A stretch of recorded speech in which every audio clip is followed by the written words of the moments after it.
Hello, everyone, and welcome to the 64th episode of Don't Forget the Popcorn. Christmas is upon us, and it's that time to start up a fire, make some cookies, and snuggle up with your loved ones and watch a good holiday movie. That probably sounded pretty cringy, but I know this stuff that people like to do this time of year. The problem is, people watch the same old Christmas movies every year. Home Alone, Christmas Vacation, Die Hard. Now, I love all these movies, but we've all seen them countless times. This year, I think y'all need to watch something new. A Christmas movie that's raw and real, one that we can relate to on a personal level. That movie is Alexander Payne's The Holdovers. Alexander Payne is a filmmaker I actually like quite a lot. Election from 1999 is one of my all time favorites, but I must say he hasn't even come close to topping that until now.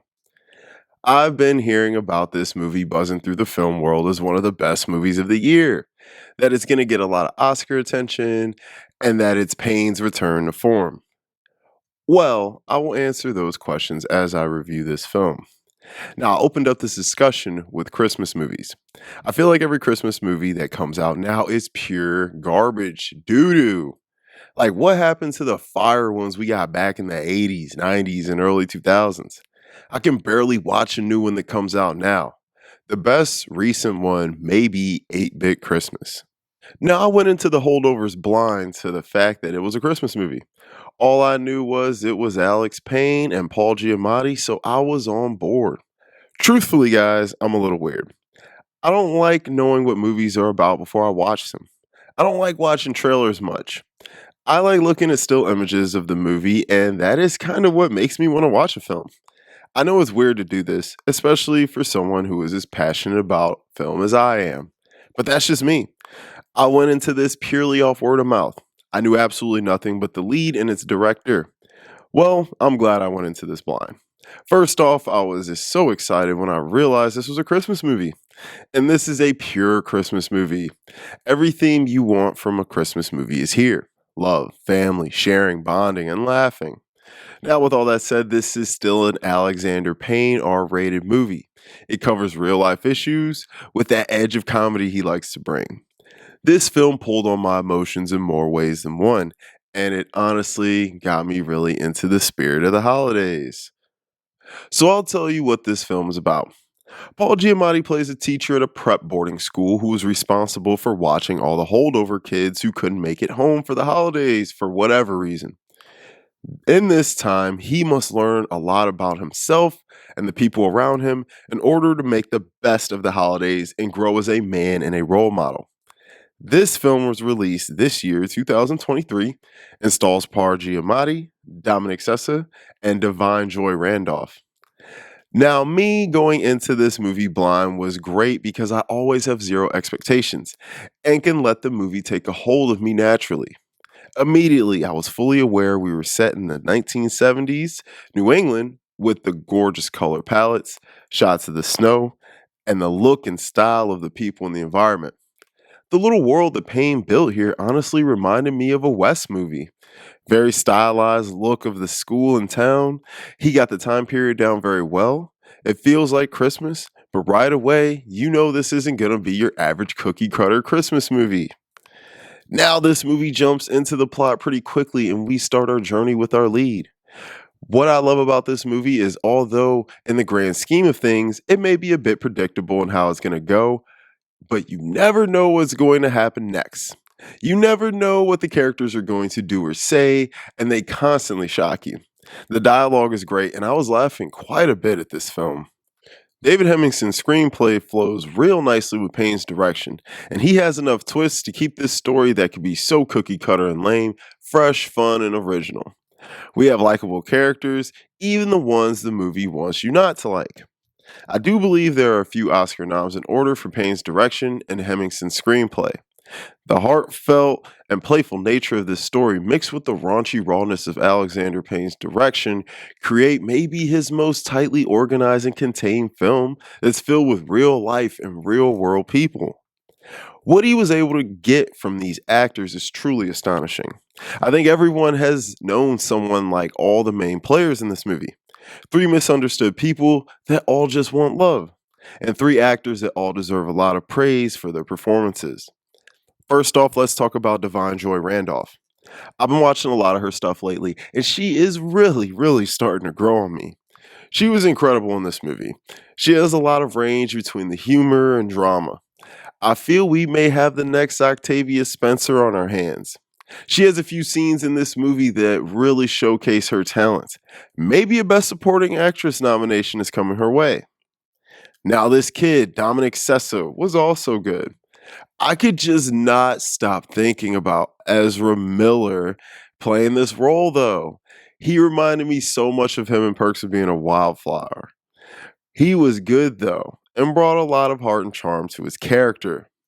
But we all know who we gotta talk about, the man himself, Paul Giamatti. That dude is beyond great in this movie. He really brought so much soul and energy to this character who isn't supposed to be likable. He makes this guy feel real. I think anyone who's been to college or private school has probably had a teacher like this. Hell, even in some good public schools. His personality feels like a real guy you know, a real man you can grow to love and care for in this film. Paul Giamatti may have given one of the best performances of the year, and no one is going to talk about it. I think this is one of his finest performances of his career, and he has a lot of all star ones. He's quite underrated as an actor, but I really hope this man is getting an Oscar nomination this year. I mean, let's just be real. He's got no shot to beat Murphy or even DiCaprio, and I'm hearing Bradley Cooper and Maestro may shock us as well. I'll watch that soon, but I just want to see him recognized for his efforts. These actors made this work, bringing warmth to my heart and really making me appreciate life and the people that I do have in it. This is a film about love and appreciation, family and friends.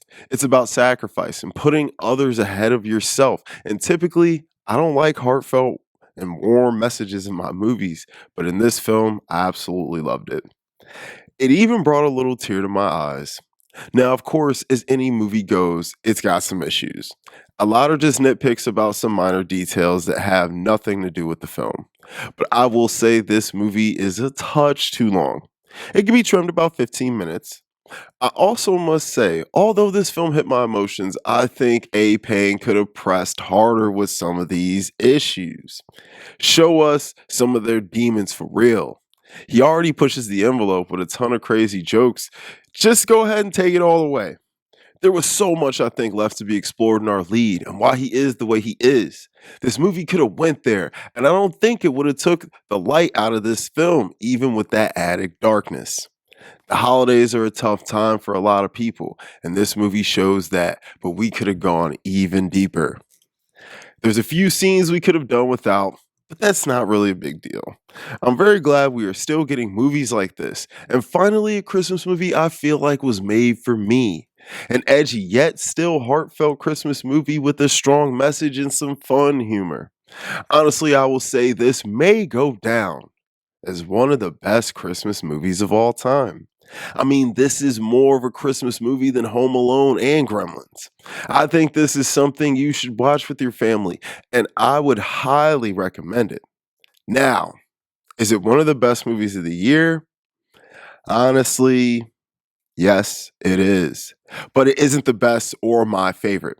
I still need to see Anatomy of a Fall, Poor Things, Maestro, American Fictions, and a couple others before I can really make that decision. So I got a lot of work to do in the next couple weeks. But as it stands, my favorite film of the year is still Past Lives.